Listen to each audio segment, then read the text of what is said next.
kwa amani na mafanikio. Asante sana. Tumpigie makofi tena Mheshimiwa Rais wa Komoro jameni. Thank you very much, Mr. President, for honoring us with your presence and the statement you have made on behalf of our Africa Union and the great people of Komoro. Watu wa Embu, wacha nichukue nafasi hii kwanza kabisa kuwashukuru watu wa Embu. Nilikuja hapa na ndugu zangu wengi, tukaomba kura zenu, mukawa ni watu wangwana, mukatupatia kura zenu, mukatuongezea maombi na Mungu akatupatia ushindi. Jameni watu wa Embu, nasimama mbele yenu leo kusema asante sana. Narudia tena watu wa Embu kusema asante sana. Mimi nataka niwahakikishie ya kwamba sisi wote tuliopata nafasi ya kuchaguliwa kutoka MCAs wetu, wabunge, magavana, maseneta, Mheshimiwa Deputy President na mimi hapa, pamoja na mawaziri wetu na wale wote ambao wamepata nafasi ya uongozi katika taifa letu la Kenya, mimi nataka niwahakikishie tutashikamana, tutafanya kazi pamoja ili tutimize malengo yetu ya kubadilisha uchumi wa Kenya na kuhakikisha kwamba kila Mkenya anapata nafasi ya kujiendeleza katika taifa letu la Kenya. Na wauliza viongozi wote, sote tuliopata nafasi kutokana na kura za wananchi hawa, tushikamane, tushirikiane, tufanye kazi pamoja ili tuweze kubadilisha Embu wakati tunabadilisha Kenya. Asanteni tena watu wa Embu kwa msaada wenu, kwa kura zenu na kwa maombi yenu.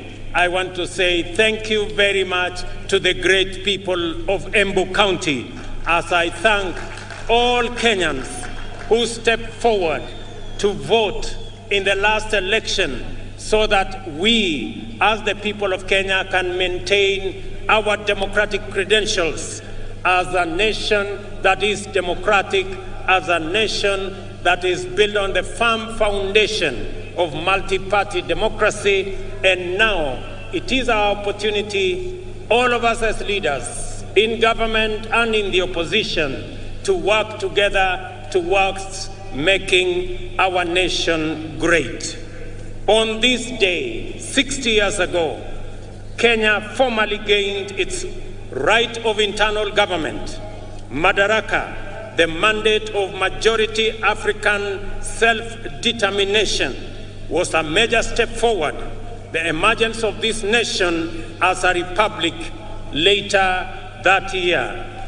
That first Madaraka Day then was the golden dawn of our country's sovereignty, freedom from colonial oppression, autonomy from racist repression, and liberty from foreign suppression.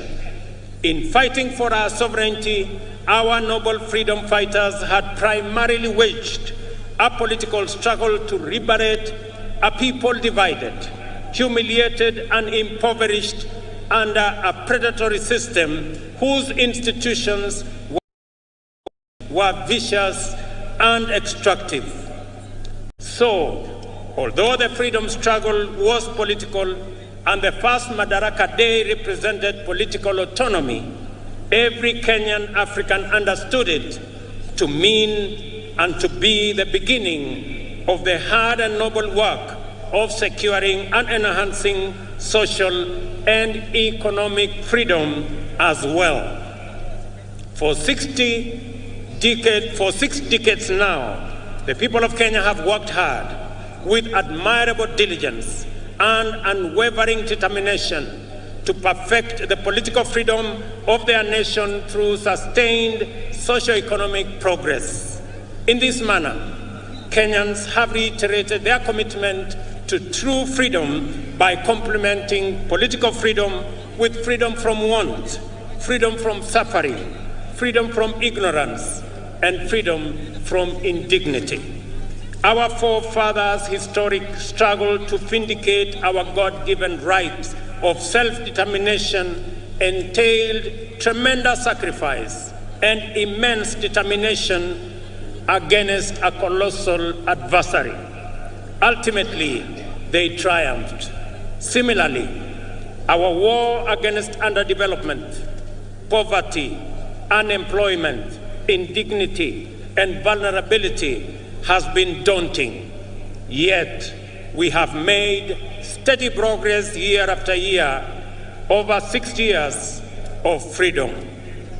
At the heart of our struggle for freedom, both before and after independence, is the distinctively Kenyan spirit of determination that is nevertheless flexible, consistency which is innovative, pragmatism that is also hopeful, and faith strong enough to take chances.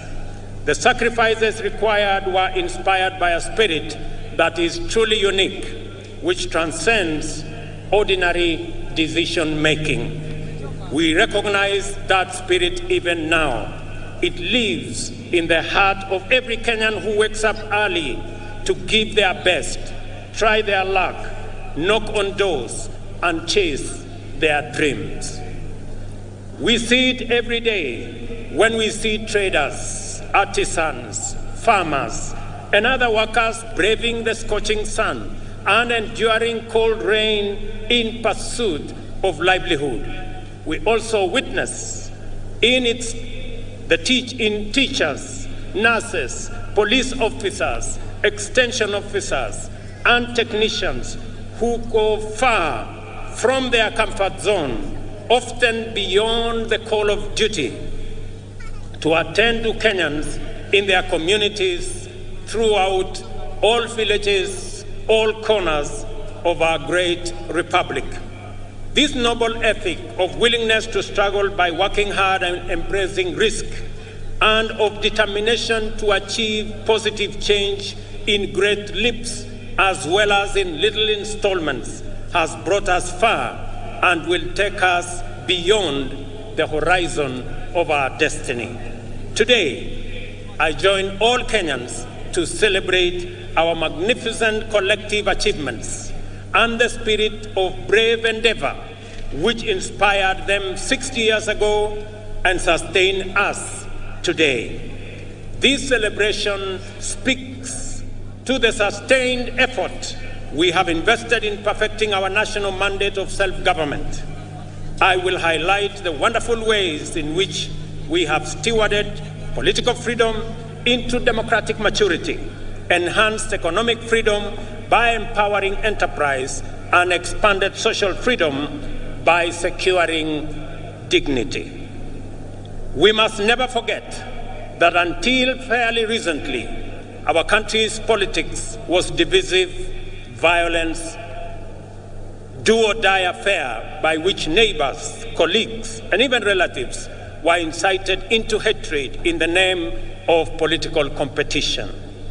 In this dark era, the tribe was the fundamental term of all political engagement and the master variable of democratic contest. Many highly respected experts and eminent persons confidently affirmed that Kenyan politics is inherently tribal, and many leaders did on the basis of raw political appeals. Leaders also made sure that political discourse revolved around personalities and the private interests of a few privileged individuals and not the aspirations of the majority. Some used political parties as political vehicles to access the high table where important decisions were made and exploited their ethnic constituencies to negotiate a bigger share of public resources as well as positions of power and privilege in the service of private ends. For decades, Kenyans understood that this perverse political culture not only defiled our democracy, but also obstructed the spirit of daring and achievement, arresting our collective progress. The people of Kenya, therefore, yearn for freedom from the tyranny of political personality cults, toxic tribal discourse, and the violence they engendered. They desired a more unifying, cosmopolitan framework of engagement which promoted the expression of their shared aspirations, encouraged inclusive negotiations, and a collective means of pursuing them. In the last general election, the people of Kenya finally broke free. The campaign was conducted purely on the basis of important national issues, foremost of which were economic issues. Not only did Kenyans reject the old divisive politics of tribe and tribal chiefs, but they also demanded and interrogated well-considered party manifestos with detailed plans for economic transformation. As a result, although the election was closely contested, it was the most peaceful in the multi-party era in Kenya. And I want to congratulate all Kenyans for being participants in this great feat. Our public discourse and political discussion and the agenda of social debate has changed for good. Substantive policy issues continue to define the national conversation well beyond the election. At the moment, there is a robust debate on the finance bill taking place everywhere in this country, in churches, social places, formal and informal workplaces, all media platforms, and busy markets, as well as in urban and rural gatherings. We are truly a trailblazing nation. Many countries struggle in vain to generate a national debate on public financing, taxation, or other policy issues. In Kenya, we have intense discourse on the finance bill and the affordable housing policy for weeks now.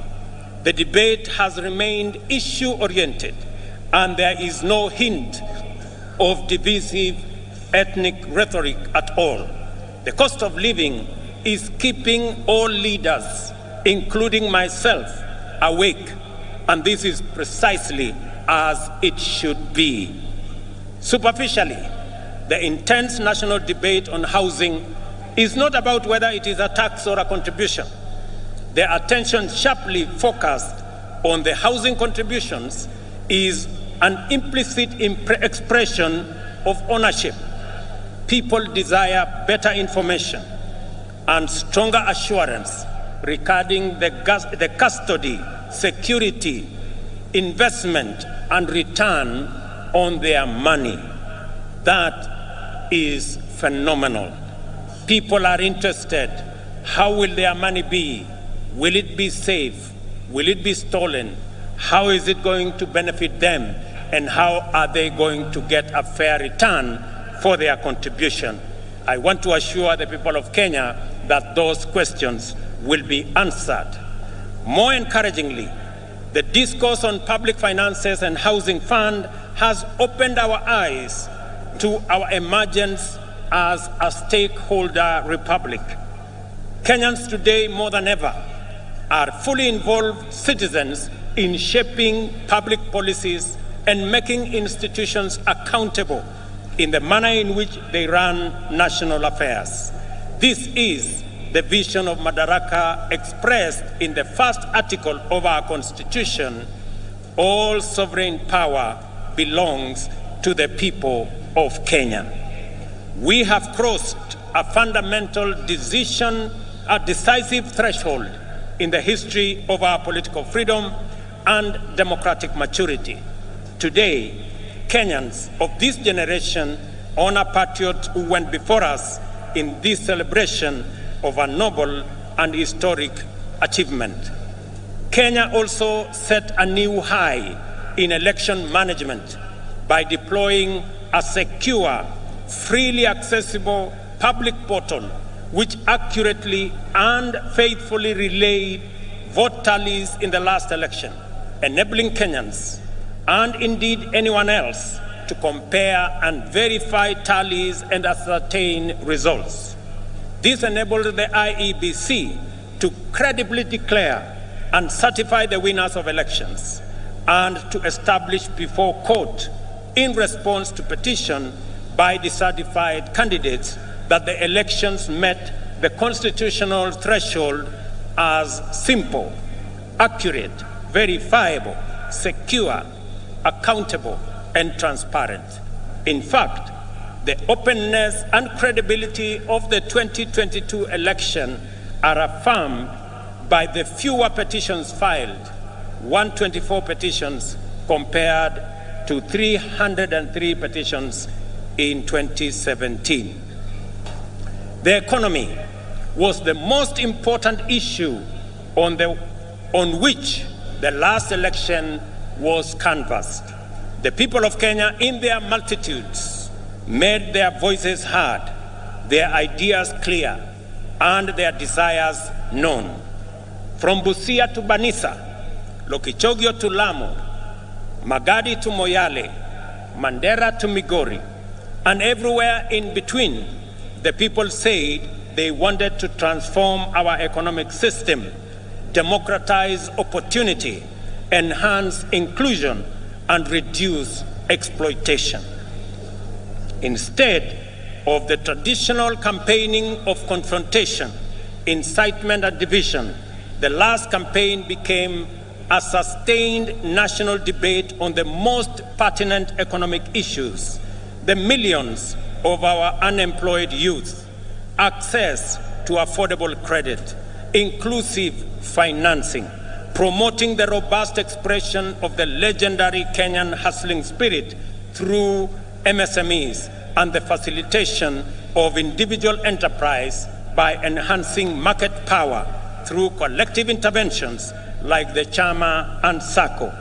This is how Kenyan entrepreneurs desired to secure access to credit, do savings, access the market, social security, and health insurance. By paying attention to their aspirations, we established that Kenyan entrepreneurs desire to pursue success through enterprise, which makes positive measures to ensure that no one is left behind or no one is exploited. It is an enterprise culture which encourages the pursuit of individual aspirations through collective systems, which empower every person to succeed within the context of a thriving community. In the course of consultations with Kenyans at the grassroots throughout the country, we identified a number of barriers to effective realization of their economic well-being. The first was the bureaucracy in regulation and compliance, including tax administration. Second, the extreme informality of most enterprises, which effectively relegated them to the margins of empowerment, facilitation, or even recognition as lawful undertakings. Third was the misconception around expanding the national tax base. Is it about people paying more or more people paying? The answer lies in empowering more Kenyans to enter the taxable income category through intentional effort to create millions of new jobs and millions of new taxpayers in due course. Fourth, a huge number of Kenyans, about 10 million, had either been blacklisted by the credit reference bureaus, of an inability to pay loans advanced by financial technology platforms, or were struggling to pay. Other lenders required hefty securities and valuable assets as collateral, yet these struggling entrepreneurs required financing to acquire such assets. It was clear, therefore, that the prevailing financing and credit facilities were not supportive to the profitable existence of micro, small, and medium enterprises. Self-employment accounts for 51% of all jobs in our economy. 83% or 15.3 million jobs are in the informal sector, and only 3.6 million jobs are in the formal sector, representing a paltry 17%. Considering this employment landscape, it was imperative that we attend to the interests of these undeserved and underserved majority of workers urgently, resolutely, and effectively.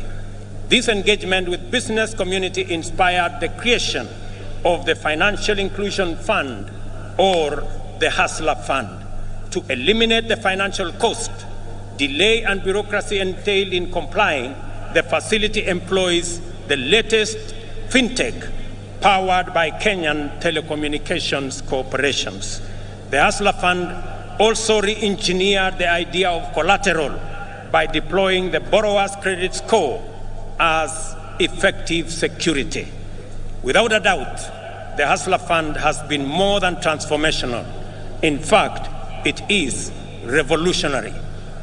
On its way to becoming effectively the biggest financial institution by the number of borrowers and active loans, the Hustler Fund also turned around the country's fintech, transforming it from a predatory ecosystem to a more responsive one. As a result, Kenya's digital economy has received a tremendous shot in arm, as demonstrated by reports that Safaricom alone has enrolled at least 2 million new subscribers into their financial ecosystem, courtesy of the Hustler Fund. Today, as we celebrate progress in achieving economic freedom, we also celebrate our digital economy. Powered by our famous fintech community, Kenya's legendary spirit of enterprise has entered the digital space. Kenyans responded to this promise of economic freedom in unequivocal terms. The total number of digital transactions now at the Hustler Fund stands at 42.5 million, through which 20.2 million Kenyans have accessed nearly Kenya shillings 30 billion and repaid close to 20 billion, with 7 million Kenyans being constant and repeat customers. Not a single shilling has been stolen through corruption, and borrowers do not need to know anyone, bribe any official, or go through any complex bureaucratic procedures to access the Hustler Fund. They only need a device, a little airtime, and a few minutes, and they are all able to get money wherever they are. The second product of the Hustler Fund will usher our unique collective-driven competitive market enterprise to the online domain. To promote inclusion, the Hustler Fund is going to deploy groups such as chamas and SACCOs, overcome exclusion and barriers to participate in credit savings, social security, health insurance, and other socio-economic amenities. This is how we will use policy and technology innovation to mainstream our way of life. We are committed to leveraging fintech in ensuring that no one is left behind in the financial and entrepreneurial inclusivity revolution. I am delighted to announce I shall be launching the second product of the Hustler Fund, which is aimed at facilitating people access funding through groups. I am sure that this will be very good news to my good friend Shiko in Ruaraka Market, who, like many informal business entrepreneurs, were ready for this innovation even before we launched the first Hustler Fund product. I am glad that this launch of the group loan product is taking place against the backdrop of the phenomenal success of the Hustler Fund personal loan product. I expect that this product will encounter even greater appetite from the market. As I have already mentioned, your credit score will determine the amount you can access and the amount you will continue to receive. Thus, we have equalized the formal and informal systems, enabling both to enhance their complementary contribution to jobs and wealth creation from an equal footing. As we celebrate this increase in our economic freedom, today we also celebrate the democratization of the Kenyan economy. This is why more Kenyans are taking part in the robust conversation about our economy. The conversation is inclusive, focusing on the proposals to raise revenues, to discourage imported goods that can be manufactured locally so as to grow local manufacturing and enhance export competitiveness. In this debate, Kenyans are interested in how government will create the 1 million jobs it has committed to provide through the affordable housing program.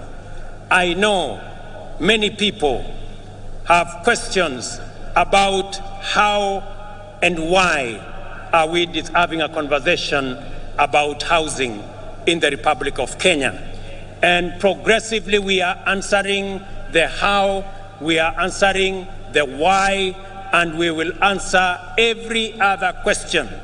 Because right here in Embu, and as we do in every part of Kenya, we have our own citizens, millions of young people who do not have a job. We have 5 million Kenyans across Kenya, young people out of school, out of college, out of universities who do not have a job. It is our collective responsibility to think about the 5 million young people in Kenya who today walk our streets, walk our villages, in our townships, in our markets, and yet they do not have an opportunity to deploy their energy, their knowledge, their education in making a difference in their lives and making a difference in our nation. And I want to encourage all of us as the people of Kenya, as we look into this opportunity. I know many people are asking, how is it my business? How is it my responsibility? I have had many ask me, Mr. President, how is it my responsibility to think about those who do not have jobs? How is it my responsibility to think about the people who live in slums? 7 million Kenyans who live in slums, in indignity, without toilet, without running water, without roads. How is it my business? Let me ask the people of Kenya, if our freedom fighters, the people who made the ultimate sacrifice and lost their lives in liberating our nation, if they had asked the question that how is it their business, today we would continue to have been slaves of our masters if they asked themselves that question. It is our opportunity, as they did to liberate our country. They went beyond the call of duty. They did not ask how is it their business to make the ultimate sacrifice to liberate our country. I want to ask every citizen, it is our responsibility collectively to think, to plan, and to ensure that the 5 million young people in our country who today do not have jobs, have jobs. It is our responsibility to ensure the people, 7 million of them, who live in our slums, including Shauri Yako here in Embu. I was here last week and I was informed about Shauri Yako. The people who live in Shauri Yako deserve a decent house, and it is our responsibility as we implement the housing plan, not just to create jobs, at least 1 million jobs every year. It is also our responsibility to grow our manufacturing, because housing will make sure that our entire manufacturing value chain, from the cement in our factories, to the steel in our factories, to the doors and windows and hinges in our Juakali sector and our construction products industry, to the sand harvesters, to all the people who will be working in our construction sites, to the accountants and engineers and all the architects and all the technicians and the electricians, to every sector, the millions of young people that will be employed in this sector, is sacrifice enough for us who are employed to make that contribution to the hustler fund, to the housing fund, so that we can bring around the change that is going to take our country forward. Our vision for affordable housing program is premised, firstly, on the objective of creating 1 million direct and indirect employment opportunities throughout every value chain in the housing development ecosystem. A single housing unit is capable of employing 3 to 5 workers directly and an additional 8 workers indirectly in the manufacturing of construction products, in transport, in logistics, and in all other sectors that contribute to the housing and construction industry. Secondly, the objective of affordable housing is to increase the number of homeowners and to transition more Kenyans from rent paying in informal settlements, in slums, and we have 1,411 slums in Kenya. We should transition those people, my countrymen and women, into homeowners. They should live in dignity like the rest of us, because we owe them a duty of citizenship and a duty of comradeship as we live in one country. I want to ask every parent, I want to ask every Kenyan that rather than ask, how is it your business? We must know that it is our business, because the 5 million young people are our children. They are our citizens. They pay taxes. And when we transition them into jobs, we are building a bigger pool of taxpayers. The conversation we have today in Kenya is different. I did promise the country 3 years ago that we are going to change the conversation. That the conversation is not going to be anymore about leaders. It is going to be about citizens. It is going to be about those who do not have jobs. It is going to be about our manufacturing. It is going to be about the millions who live in informal settlements. It is going to be about the people. I told the country that we are going to change the conversation. It is not going to be about changing the constitution and creating positions for leaders. It is going to be about changing the economy and creating opportunities for millions of young people, including the many who are today in our streets and villages, the millions of young people who are looking up to us to provide them with opportunities to work. It's going to be about the ordinary people who work in the manufacturing sector, the people who also wants to contribute, to be taxpayers, but because they have no jobs, they cannot pay tax. I promise the country that it is not going to be about sharing power. It is going to be not about sharing power by the elite and by leaders. It is going to be about empowerment of every citizen, empowering our farmers to produce more so that we can get ourselves into food security, empowering our young people with jobs so that they too can contribute meaningfully to our economy and meaningfully to our taxpayers. It calls for us the empowerment of every citizen and every business person so that we can contribute to the economy of our country. I want to promise you, ladies and gentlemen, that that effort is on course, and together we are going to move in that direction. To enhance our national productivity, we are prioritizing the consolidation, processing, and value addition of our agricultural products.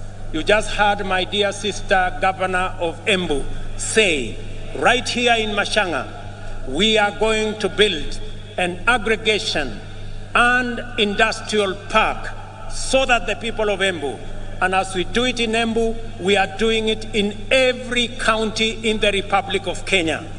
Last week, we advertised the first 14 agricultural aggregation and industrial park that will be built in every county so that we can consolidate our agricultural produce. We can provide for value addition. We can provide for agro-processing. We can enhance our manufacturing, create jobs, create value, and enhance the earnings of every farmer as we get rid of brokers, as we get rid of cartels, and ensure that we protect the hard-earned and the sweat of farmers in the Republic of Kenya. Additionally, the government of Kenya will step up the establishment of 5 additional export processing zones in the coming year in Sagana, in Thika, in Joro, in Eldoret, and in Busia to complement the one in Athi River, the one in Dongokundu, and the one in Naivasha, because we believe that additional processing capacity, focusing on our exports that have come down in the last 10 years from 28% of our GDP to just around 10% of our GDP, that we need new impetus, we need new thinking, we need new infrastructure to be able to drive our exports. And that is why we are expanding our processing capacity in our export processing zones, in our special economic zones, and at the same time, we remain firmly committed to the Continental Free Trade Area and the effective implementation of the Africa Continental Free Trade Area. Just this week, we concluded a working retreat for trade ministers of the Continental Free Trade Area with the private sector.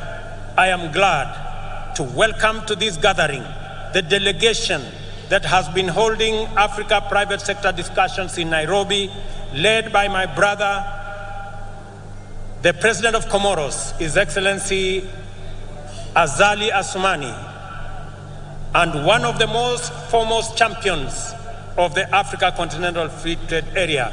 It is also gratifying to note that the champion, the former president of Niger, is right in our midst.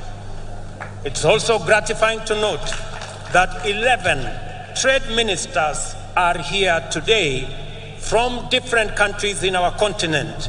I wish to recognize the following delegations led by the ACFTA Secretariat.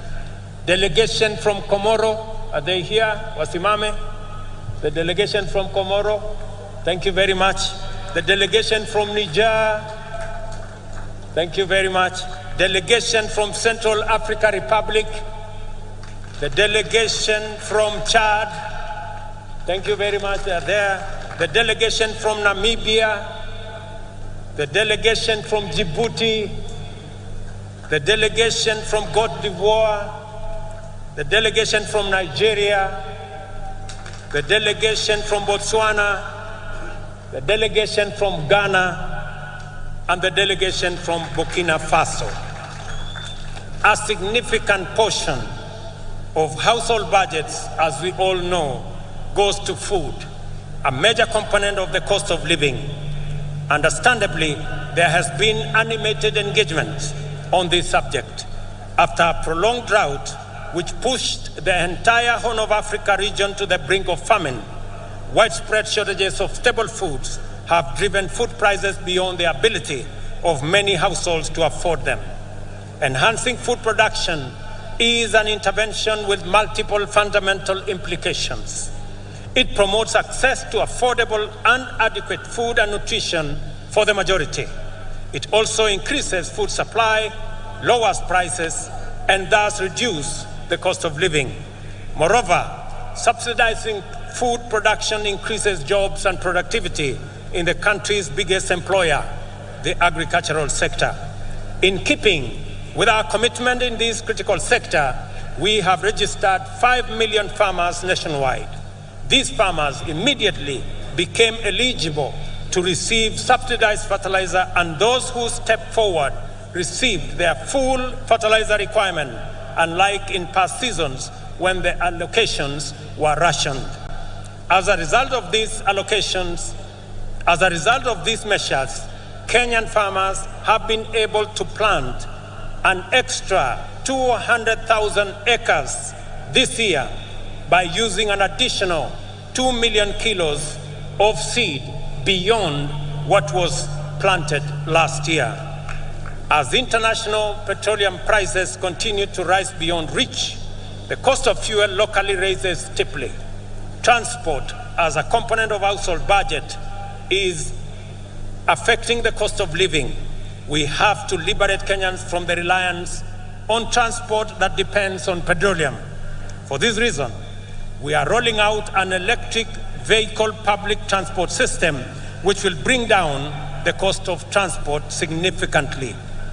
Our border industry is about to experience inclusive transformation through the introduction of more efficient, affordable, and clean motor vehicles. With this intervention, owning and operating a border will become affordable, secure, and profitable.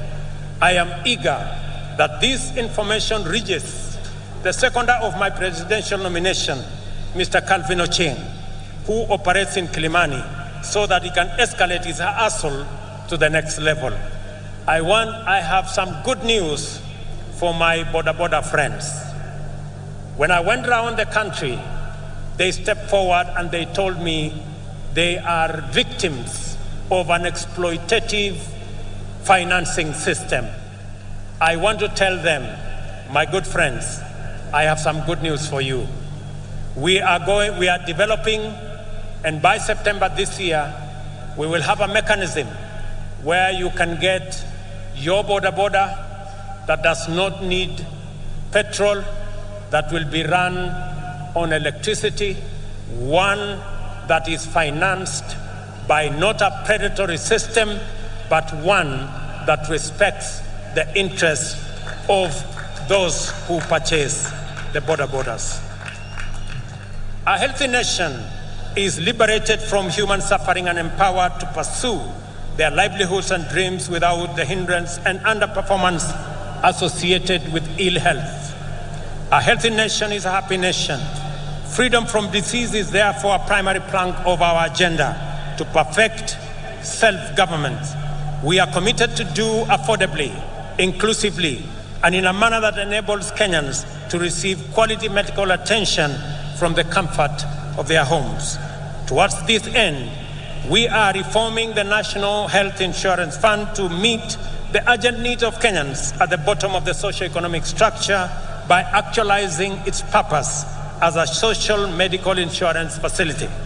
Secondly, we have committed to deliver universal health coverage that enables every Kenyan attain dignified health care at the minimum cost of subscription fee.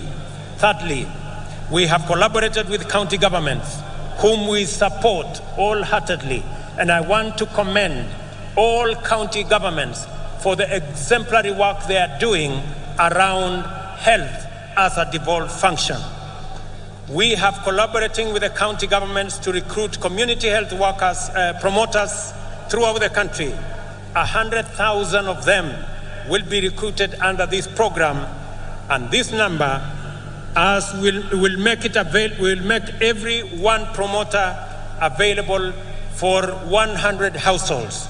This means that each promoter will be tasked with visiting Kenyans at their homes to determine whether any condition need to be managed through healthier lifestyle or basic medical attention. They will also be tasked with enabling patients with chronic conditions manage their medication, diet, and general well-being in a manner that makes hospitalization sometimes unnecessary. Finally, the promoters will facilitate early detection of conditions for referral to comprehensive attention in the spirit of effective healthcare management.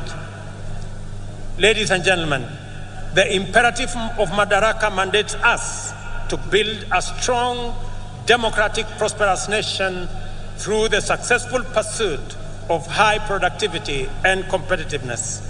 Industrialization and technology innovation is one such movement. All these things require people who are all empowered with knowledge, skills, and understanding, not only to effectively participate as informed citizens of a democracy, but also to pursue meaningful livelihoods and perform their share of economic production, and even go further and imagine, create, and build the Kenya of our future. Education, therefore, matters for our freedom and self-reliance, and is the enabler and optimizer of every other undertaking. We have taken all possible measures and pursued every available option to actualize our vision to make education at all levels accessible, affordable, and inclusive, and removed social and economic barriers to the attainment of the highest education by all Kenyans. Beyond subsidizing primary and secondary education in all our public primary and day secondary schools, we have reimagined higher education financing to deliver equity and broader access to all Kenyans, with special attention to enabling the most vulnerable learners to realize their right to education. We have also employed 35,000 teachers in a historic and unprecedented drive to improve the national teacher-pupil ratio and enhance performance. Additionally, we are redesigning the competence-based education curriculum to make it responsive to our education needs at the point of our social, cultural, and economic development. Finally, the National Open University will obtain its charter in the course of this month, and as we speak, courses are being uploaded for commissioning, and later this year, Kenyans will have the opportunity to go to university from the comfort of their homes online. For long, tertiary education in Kenya has been a privilege for the most fortunate, while university education was the exclusive entitlement of the elite. Not anymore. A month ago, I unveiled a new funding model for higher education that will make the universities and technical training fully inclusive, financially robust, and capable of competing with their peers globally, while contributing to our national socio-economic transformation through innovation, research, and development. The model is aimed at financially supporting increasing numbers of students enrolling in these institutions and ensuring that those from households at the bottom of the socio-economic structure enjoy equal education opportunities. The eternal conundrum of Kenya's integrity agenda revolves around the question of who will watch over the trustees of public interest and who will watch over the watchman. These questions do not arise because we have low trust. Rather, they exist because we have high expectations. Given that these expectations are legitimate, in a technologically driven new millennium, we are increasingly resorting to technology as the answer to our transactional efficiency challenges. From the election results portal for our democracy to the Hustler Fund for MSMEs and the means testing instrument for higher education, as well as registration of farmers and distribution of fertilizer, enabling the government to deliver services efficiently and to give citizens confidence that the system is fair and incorruptible. We must therefore take a moment today to celebrate technology in general, and in particular, Kenyan fintech and other innovations that are making it possible for us to serve Kenyans to the best possible standard. I remind all Kenyans who work in technology and everyone who uses technology that our forefathers fought with basic technology against a technologically superior superpower and won our freedom. We have a duty to deploy the best innovations and technologies to make Kenya efficient, competitive, and prosperous. I am persuaded that technology holds the key to improving efficiency, enabling inclusion, promoting transparency and integrity, deepening trust, and strengthening public confidence in government service provision. This is the reason why we are digitizing government information and taking public services online.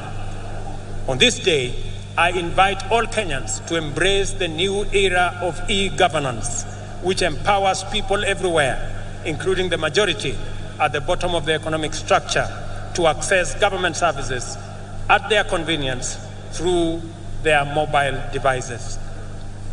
Since the advent of e-citizen, government gradually increased the number of services available on the platform from 391. The rate of increase of onboarded services is now shifting to a new radical trajectory. Today, 3,770 services have been onboarded and fully operational. Another 3,000 are on course to being completed. We expect 5,000 services to be online by the end of this month. Our ambition is to offer every government service on e-citizen platform by the end of this year. Finally, as we contemplate all the achievements we are celebrating today, let us reflect on the noble motivations and visions which inspired our heroic freedom fighters to make such immense sacrifices for the sake of freedom, not just for themselves, but also for the rest of their people who were not willing or able to join the struggle. Why did these heroes embrace such profound risk and danger in pursuit of a benefit that everyone else would enjoy? The answer must not only define our attitudes to public service, but it must also shape our understanding of the reasons and values that underlie collective undertakings and social policies. For our freedom fighters, a country in which anyone was unfree and oppressed was not worth living in. We have a duty to translate these truths into our political, social, and economic affairs. Our collectivist spirit that anchors competitive individual enterprise encapsulates this magnificent ethos. We owe each other certain duties as members of a community that we call a nation. Whenever we can do anything to make another person's life better, at no or little cost to ourselves, we have a solemn obligation to proceed and do it.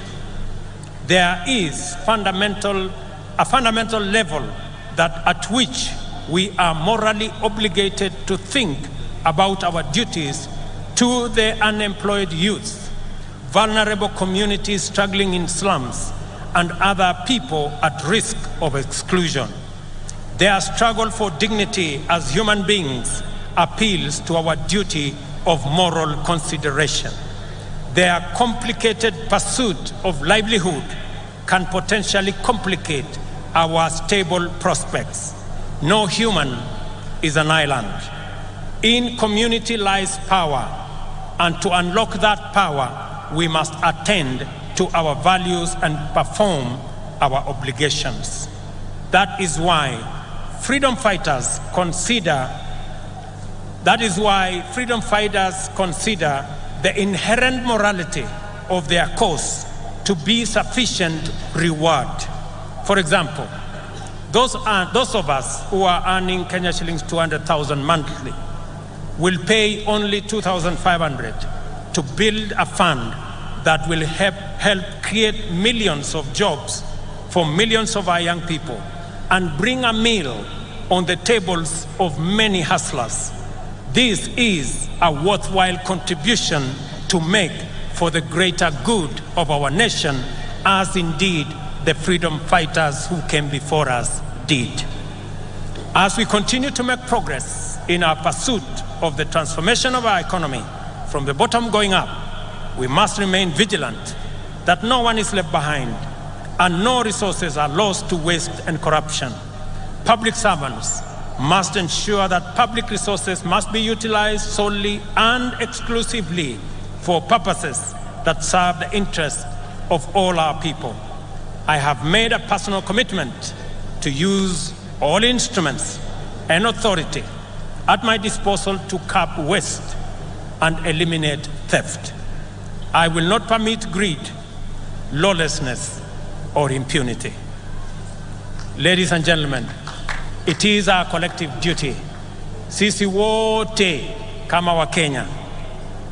Mimi nimekuja hapa Embu katika sherehe hii ya muhimu ya Madaraka ili tukubaliane kama wananchi vile wale waliotutangulia bila ya kujali watapata nini walipigania uhuru wetu, damu yao ikamwagika, wengine wakauawa, lakini hawakurudi nyuma, kwa sababu kama wangerudi nyuma leo tungekuwa watumwa wa wale walikuwa wametutawala. Na ndio tunajiuliza kama taifa, kama Wakenya, it is the moment for us to ask, what can I do for my nation? Not what can my nation do for me? Both questions must be answered in the affirmative. Sote kama wananchi wa taifa la Kenya tumesema ya kwamba jambo la muhimu ambalo lilikuwa katika uchaguzi uliopita ilikuwa ni maneno ya uchumi wa taifa letu la Kenya. Ilikuwa ni maneno ya wananchi mamilioni vijana wetu ambao hawana ajira. Ilikuwa ni kati ya wale watu wengi hawana uwezo ya kupata mkopo kwa sababu hawana title deed, hawana logbook. Leo ni jukumu letu kuhakikisha hata na wao wako na uwezo, wako na njia ya kupata mkopo wajiendeleze maisha yao. Leo katika Embu hapa, wale walio katika vyama, wale walio katika sako, leo tunaanzisha Hustler Fund Stage 2 ambayo itatoa pesa kati ya shilingi 20,000 na shilingi 1,000,000 kwa vikundi ambazo zitajisajili ili tuweze kufikisha mambo ya kupata mkopo kwa wananchi wengi. Vile vile katika mpango wetu wa ujenzi wa manyumba, nilikuwa hapa Embu wiki iliyopita, tumeanzisha ujenzi awamu ya kwanza, nyumba 100 kati 400 ambazo ni awamu ya kwanza. Nimesema nitarudi hapa Embu kama vile nitaenda sehemu zote za taifa letu la Kenya ili tuweze kujenga nyumba 200,000 kila mwaka katika taifa letu la Kenya. Hizo nyumba 200,000 zitatupatia ajira ya vijana 1,000,000, zitatuwezesha kampuni zetu za simiti, kampuni zetu za chuma, wale wanaotengeneza viti, wale wanaotengeneza milango, wale wanaotengeneza madirisha, wale mafundi, technicians, masons, carpenters, electricians, engineers, architects, quantity surveyors, wale wanaofanya kazi katika transport sector, madereva wetu, makanga wetu, wote watajumuika na tutakuwa na nafasi ya kupanga na kutengeneza ajira katika taifa letu la Kenya. Tuwaondoe vijana wetu ambao wako mitaani, wako masokoni, wako katika vijiji, wamemaliza shule, wamekamilisha college, wamemaliza university, lakini hawana ajira.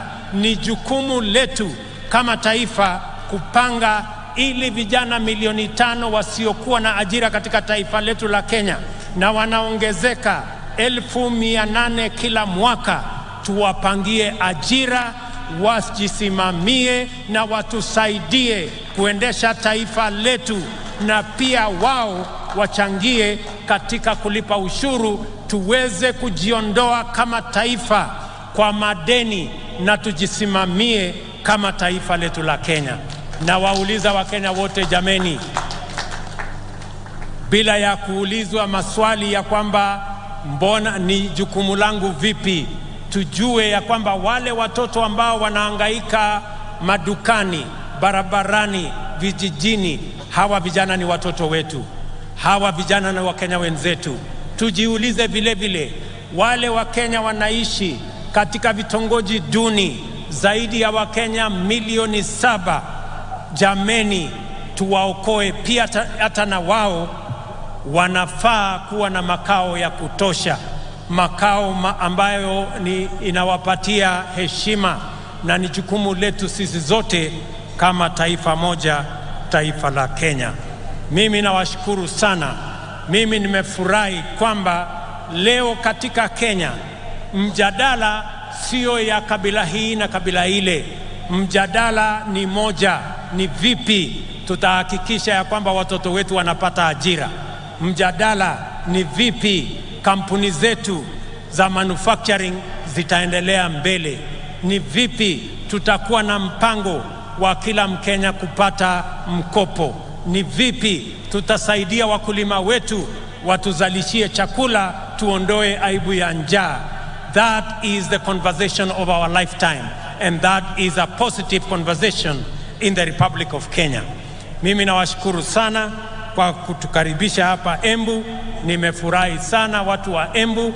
Nimesikia yale kiongozi wenu, wabunge wenu wameniambia kuhusu barabara zenu. Barabara ya kutoka kule Machanga mpaka PI nimesikia. Barabara ya Kiritiri, Kanywambora nimesikia. Barabara ya hapa chini Ena mpaka Kavue nimesikia. Na haya mambo yote tutajipanga, na sote tukiwa na mpango huu, tukipanga vizuri vile tutakuwa na pesa ya ushuru ya kupeleka taifa letu la Kenya mbele, tutajiondoa kwa madeni na tutakamilisha miradi yetu yote. Nimewasikiza vile vile kuhusu mambo yenu ya maji. Najua na mnaelewa ya kwamba tuko na mpango ya mambo ya maji. Hapa Embu tuko na dam ambayo tutajenga pale Kamumu. Tuko na dam ya Dhambana. Tuko na dam ya Dhoshi. Na tuko na dam zingine ndogo ndogo ambazo tutakubaliana na viongozi wenu, wabunge wenu, pamoja na county government yenu. Iko katika mipango yetu. Haya mipango yote ni kwa manufaa yenu, na ni jukumu letu sote tuungane kama watu wa Embu, kama watu wa Kenya, ndio tuweze kutekeleza haya mambo mazuri yote ambayo yatatupeleka mbele kama taifa letu la Kenya. Najua vile vile mjumbe wa kutoka kule mbele aliniambia kuhusu barabara ya Kikunyari, Karii, Ishara. Pia hiyo barabara tutaishughulikia, na zile zingine zote ambazo hazijatajwa hapa. Mimi nataka niwaambie ya kwamba tuko pamoja, tutashirikiana pamoja. Watu wa Embu tumekubaliana? Embu tumekubaliana? Mimi nataka nisikie sauti yenu. Tumekubaliana watu wa Embu? Hebu nisikie sauti yenu tena watu wa Embu kama tumekubaliana. Asanteni sana. It is now my honor and pleasure to introduce and officially launch the second product of Hustler Fund, the Hustler Group Loan. Asiri tutaangalia pale kwa mtandao kidogo. Sasa vikundi kote nchini vinaweza kujiwezesha kwa kuweka akiba na kupata mikopo ya bei nafuu kupitia simu wakijiunga na Hustler Fund.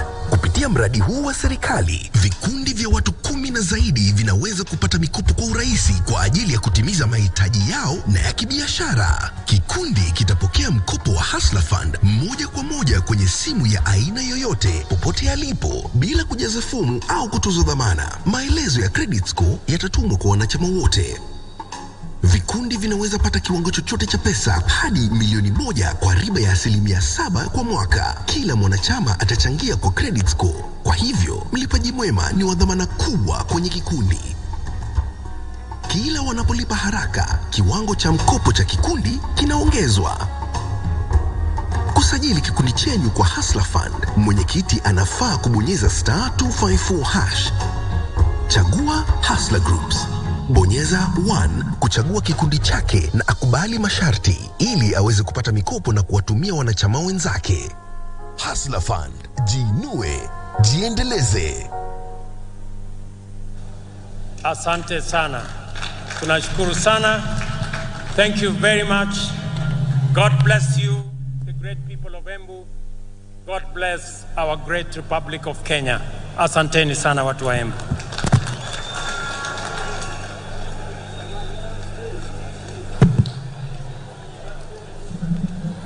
Basi nitaomba tutulie kwa heshima. Naomba sote tutulie.